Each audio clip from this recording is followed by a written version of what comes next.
Hey guys, it's James Walsh, your humble host for the last 23 years right here at the Wrestling Epicenter, and I just wanted to do an introduction and say that of all days that I've done this show, this is the hardest. First, we have a great guest coming up, and we'll do the whole intro and the regular Wrestling Epicenter experience where you see the introduction video and all that, but you notice at the end of our intros, the last guy you always see is Hulk Hogan. Because he is a guy that I've idolized. Without Hulk Hogan, I wouldn't be doing any of this.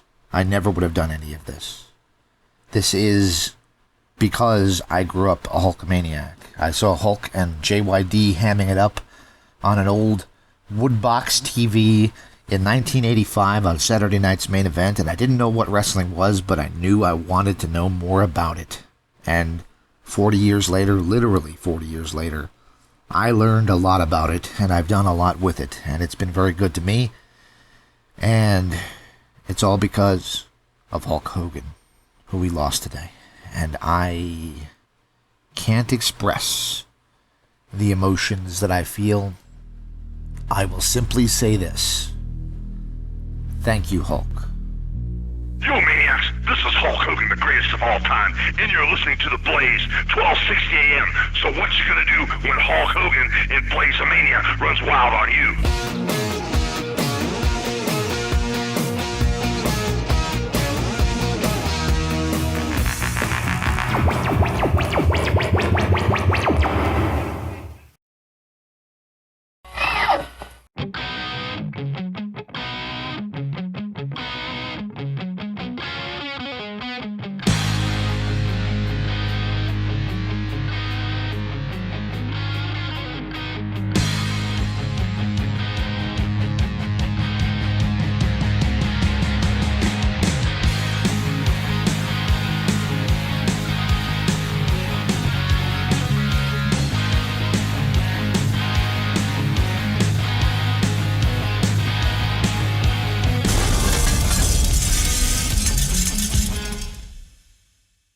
Welcome back to Interactive Wrestling Radio. Joining us on the Newsmaker line on a pretty heavy day is one of the biggest stars in WWE right now. We want Kross. He's here with us right now. Karrion Kross, are you with me, sir? I am with you. You wanted me, now you got me. Yes, we do. And I'm so happy to have you on. And of course, the occasion is to talk about the upcoming release of your book, Life is Fighting. And I've had a chance to read some excerpts of it. I haven't got my copy yet, but I wanted to talk to you about it because it looks like it is going to be one of the more interesting pro wrestling books out there. What made now the right time to put pen to paper and do this book? Well, believe it or not, this book has actually been finished since 2022. And right as I was about to get it published, I had been asked to come back to WWE, and I wanted to bring them in on it. And for a variety of really frustrating reasons, internally it's taken them this long to allow me to get it published. So that's why it's coming out now. Well, that was one of my questions later on. I guess I'll ask it now, is how has WWE been about the book? Have they been supportive? Have they helped you with assets for it? Or have they been kind of standoffish on that? No, they've been supportive of it, but there was, there's a process anytime you're ever dealing with any corporation. They, have an obligation to protect themselves. And it's not from like an evil, malicious place. It's just there are thousands of people all over the world working for a company. It's their livelihood. They need to make sure that there's nothing in there that could be misconstrued or misunderstood or could be inflammatory. You know what I mean? It's a safety measure. And I respect the process, but man, it just took so long. I mean, it was just insane. Absolutely. And the book is titled Life is Fighting, and it seems to be an apt title for the book. It almost has, one of the most recent wrestling books I read was a Mark Merrow's book, and it's more of a kind of like a self-help in a way, but you have a little bit of elements in that where there's a little bit of an uplifting message throughout the book. Well, I mean, I looked at it as, let me actually be honest. I didn't know what the hell I was writing. I'm just going to, like everyone, I don't know how these people who write books, they have a talent that I don't. Let's just be frank. They just know what they're going to write. I had no idea what I was going to write. I had been told for about 2 decades to write my life on paper and publish it as a book, and I was like, no, thank you. I was like, no, thanks. But then, as a human being, as an adult, as a man, you begin to develop. You go through the, you go through the work, you go through life, and you learn things. And I don't know, my natural disposition is I do really like to help people. I really like doing that. I've always been that way. I've always been wired that way. I prefer to help people. Now, if they make me hit them with, a steel rod in the stomach every week, that's a different story. That's also a form of help, by the way. But in regards to the book, I started writing, and then I realized it became sort of a memoir. And yes, there are points of I guess you could call it self-help. That's so kind of you to put it that way. But yeah, there's an ability to read things from my life in the book that will definitely, will be helpful to people. Absolutely. So I'm going to let you know what I was thinking when I watched the last Ric Flair match, which you were on that card, and there's a line in a Billy Joel song that says, "Man, what are you doing here?" from Piano Man. And I kind of was looking at you and thinking, this guy, he should be on WWE right now. And I got to think that was around the time that you were writing this. Did you ever think while writing this book that there was going to be a second chapter for you in WWE and you were going to have the opportunity to have the run that you're having right now? Yeah, I thought there was a very good possibility. I thought there was a good chance. It was always sort of like a bittersweet comment. I got that everywhere. I got that everywhere we went. Oh, you should be in WWE. I even heard that before I was in WWE. People would say, you should be there. Everyone's saying, you should be there. You should be there. And, when you're not, that's tough to hear constantly, but always reassuring. I've never had a lack of confidence in my abilities because I train really hard and I study and I stay up and after it. I don't live in places of complacency in terms of developing as a performer. And the industry, let's face it, is always adapting. A lot of the industry is a bit of a social reflection of the times, and a lot of the entertainment will mirror that. That's just the way the show has always been written. You can look at the last 4 decades of pro wrestling, and it mirrors society a little bit. There'll be long, there'll be periods of time when we'll go back and watch things that were funny 15 years ago, and they wouldn't fly right now. No. But you would never redo those things because people don't think they're funny anymore. Or like if you were to, let's say, you go back 3 decades, where in the programming we're mirroring like global conflicts. Mm-hmm. Yep. We're not doing that anymore because it's, now currently in the product, it's just a different people and a different time. So, I love it all. And that was a great night working at the Ric Flair show. And I certainly did get a lot of that during the show. And I'm happy to be here. What can I say? There you go. Well, I'm glad it's working out for you now. You mentioned global conflict. I guess I'll shoehorn it in now. One of the biggest ones was Hulk Hogan, the American hero, versus the Iranian Iron Sheik. And I said to you off air, this has been a tough morning for me. We lost Hulk Hogan. Any thoughts that you'd like to share on the passing of the Hulkster? Man, it's just tragic.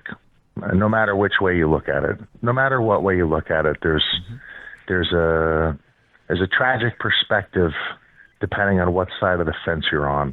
And I can tell you when I was a little kid, Hulk Hogan, Macho Man, Ultimate Warrior were my favorite wrestlers.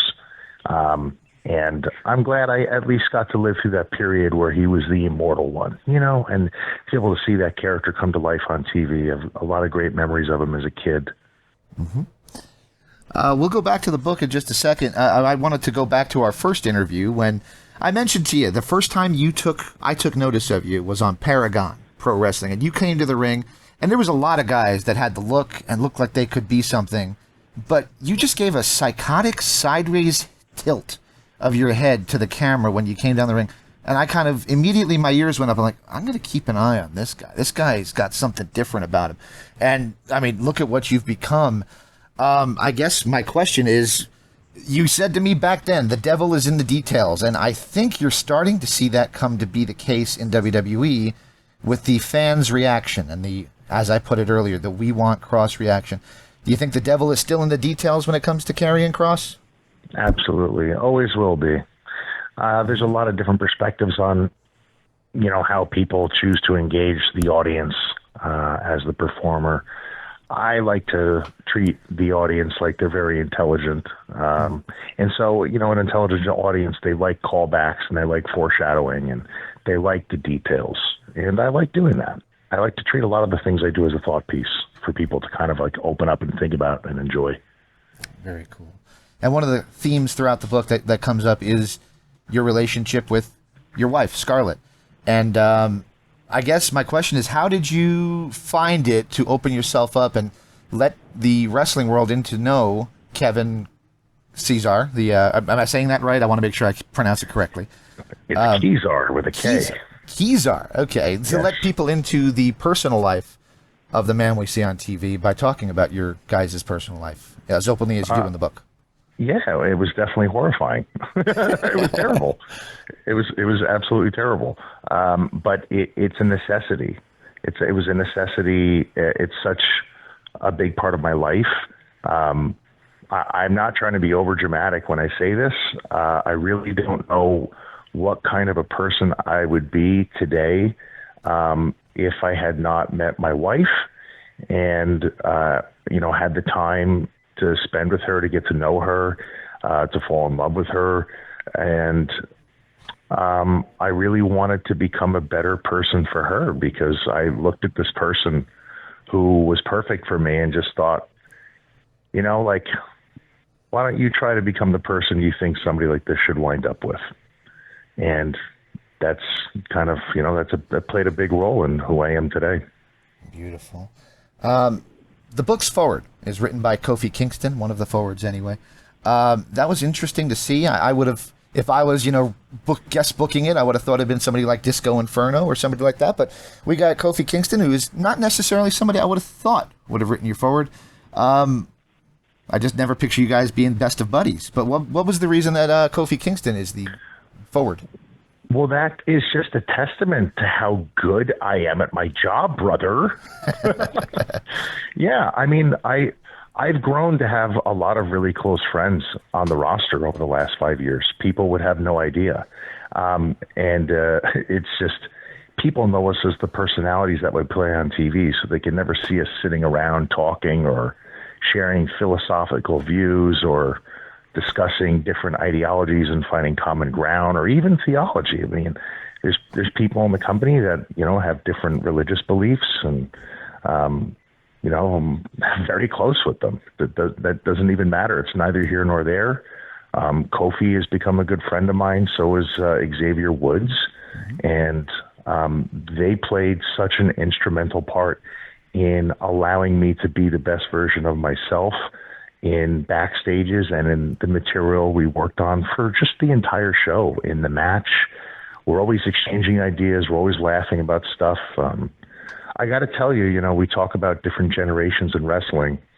I can tell you Kofi Kingston, Xavier Woods play a very big role in the backstage culture, specifically the locker room, and they keep it positive. They keep it friendly. They keep it light. And that was something I noticed coming into the locker room. I noticed they're such an integral part of it all. I feel like they'd never say this because they're humble and maybe they don't see themselves like this, but they kind of set the mood and the tone. And the mood and the tone is always good. And I think that's just a testament to what kind of people they are, personally. The veterans, professionally, yes, of course, but aside from that, just as men, they're very good people, and they care about everybody. All right. So, like I said, I've been on this journey with you a little bit since Paragon. I was at a Lucha Underground at the Phoenix Fairgrounds, and you came out, and this was before you were even on Lucha Underground TV, and I saw you come out there, and I've seen the successes and the NXT run, which was phenomenal, and then I saw the things like the Red Mask on Raw, and how important was that for you to not let something that was maybe ill-conceived kill what you had started to build, and to now be where you are?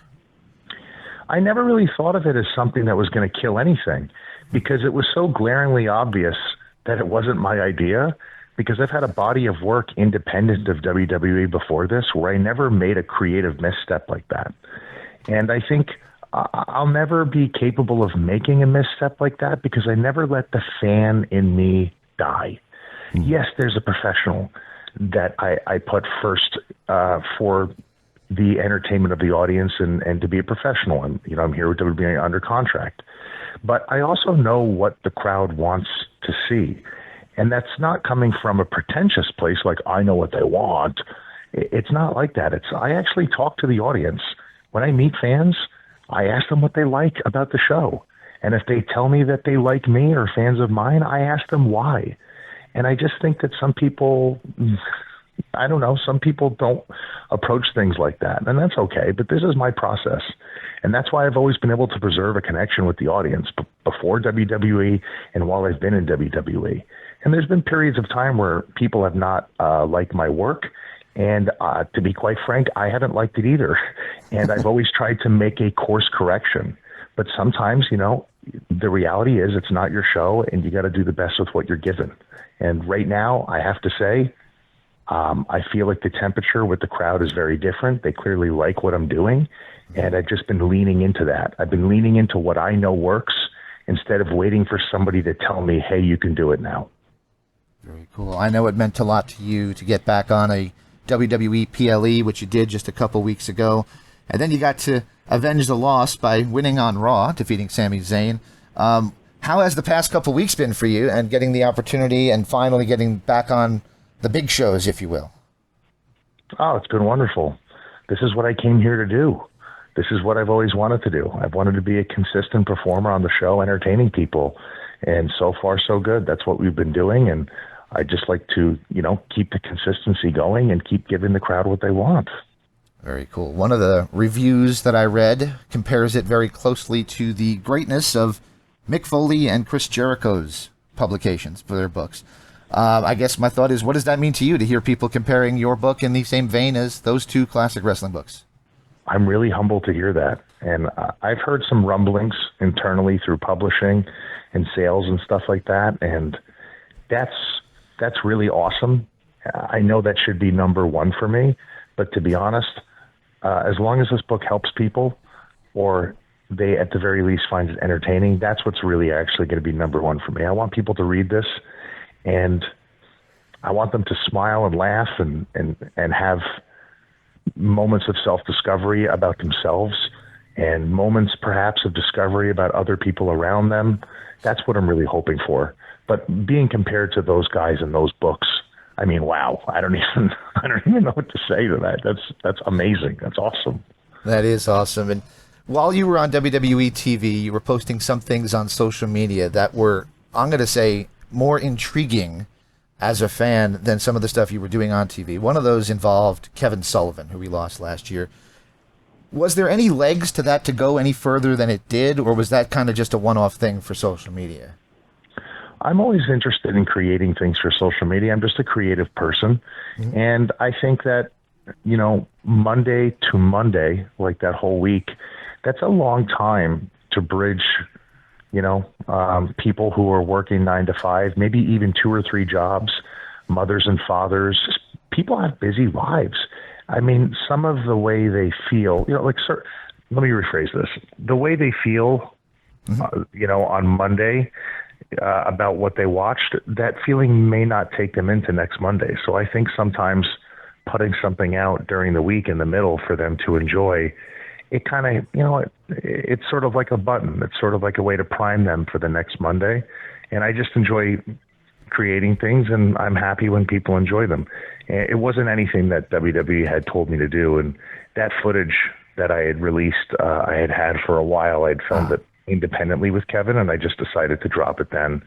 And he was always very good to me. I'd met him on the indies, and I used to talk shop with him all the time on the phone. And he would always be telling me, what the hell are they doing with you? Can't they see what they got? I'm like, Kevin, go get a writer's job.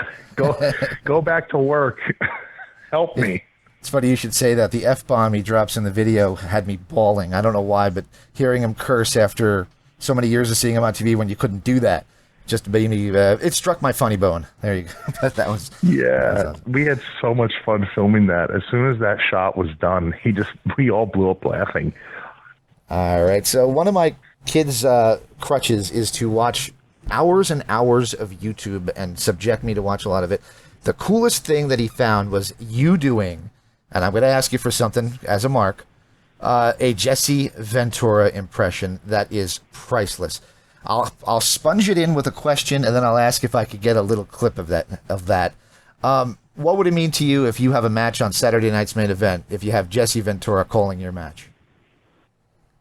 I mean, it would probably be the most important thing that's ever happened in my career. All right. All kidding aside, that would be awesome. Everyone asks me every single Saturday night's main event, when will you be on that show, and when will Jesse Ventura commentate your match? And they've never done it. Even his son asks me every single time a show's coming up, are you going to be on? My father would like to call one of your matches. It's never happened. I have no idea why. They just pretend like it never existed.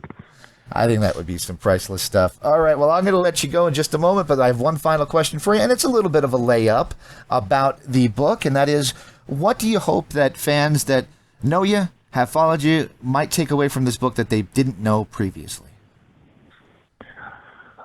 I hope that they take away from this book the absolute truth, which is, this is what I've wanted to do since I was a child. This job, I'm very grateful to have it. I'm grateful that there is an ability for them to watch me perform, to have the privilege to make them happy and enjoy wrestling. And this is the only job I've ever wanted since I was a little kid. I've just wanted to entertain them, even before they were born, before they existed, some of them, because I molded them. This is the greatest job in the world, and I'm just so happy that I'm doing this, and I'm really happy they got the book. Very good. And the final question would be, one you're probably not going to be allowed to answer, but have you re-signed yet? I can't answer that. I know better than that. All right. Well, I want to thank you for taking the time to do this. Life is Fighting. The book comes out August 5th. ECW Press, who has done decades and decades of fantastic wrestling books, and they're a great partner for you guys in WWE as well now. Thank you for taking the time to do this with me. I really appreciate it. Hey, man. Yeah, thank you for having me. All right. I will let you know when I get this up online and tag you on Twitter, but I'm sure with your popularity at the moment, you probably will never see it. But I'll get it out there, and I'll transcribe it and get it on all the wrestling news lines. I'll keep an eye out for it. I'll retweet it as soon as I see it. I appreciate you, sir. Thank you. I appreciate you. All right, man. Bye-bye. Take care. Bye-bye. This is Interactive Wrestling Radio. Interactive Wrestling Radio. Interactive Wrestling Radio. Interactive Wrestling Radio. Interactive Wrestling Radio. Interactive Wrestling Radio. Interactive Wrestling Radio. Oh, for us. Featuring the interactive interview. Interactive interview. Interactive interview. Interactive interview. Interactive interview. Interactive interview. Interactive interview. Oh, yeah. Formerly The Blaze. The Blaze. The Blaze. The Blaze. The Blaze. The Blaze. The Blaze. The Blaze. The Blaze. The Blaze. The Blaze rock. You maniacs. So what you gonna do when Blaze of Mania runs wild on you? On WrestlingEpicenter.com. Wrestling Epicenter. Wrestling Epicenter. Wrestling Epicenter. Wrestling Epicenter. Wrestling Epicenter. The Wrestling Epicenter. Don't get off. And now we shamelessly name drop from our history. The Wrestling Epicenter would like to apologize for the following. All right, everybody. Viva la raza. Viva la raza. Hey, y'all. Hello, ladies. Hey, guys. We had a lovely conversation. First lady. Absolutely. Oh, look at me. She's so kooky. Be there. Where else? Interactive Wrestling Radio. Wrestling Epicenter. Oh, my God. You win. Wow. Interactive. Whoa. I just got some listen. I was going to shoot him. Yeah, I almost pissed my pants. Breaking neck. I got 2 words for you. I've heard a lot about you guys. We're here. We'll go. Excuse my language. You're going to go to the shop. I see him now. We're into the many. No nerves. That was great. It's going to be cool. Woo. What it's all about. The purest point of the living legend. Rock and roll arrogant. You're listening to me. Instead of statement, I'm talking to you. So lonely without you. In the land of extreme. Testify. Nevermore. Interactive interview. I'm not just the best. Interactive interview with a plastic You head. earned the right. Nobody. You better keep listening. Thank you very much. Controversy creates cash. Professional Made wrestling. in the USA, baby. Memphis wrestling. Oh, The guy on fire. I'm not bad. We were sexy. What a show. The one and only. Interactive Wrestling Radio. Wrestling Epicenter. Interactive interview. We took care of the business. This isn't ballet. We are huge with this whole. You're where it's at. You better recognize who's the best. Make sure you tune in each and every week. I'll come out of your computer. Knock down your door and turn it on for you. Or else I'm going to kick your stinking teeth in. And that's the bottom line. Have a nice day. Don't forget to like and subscribe.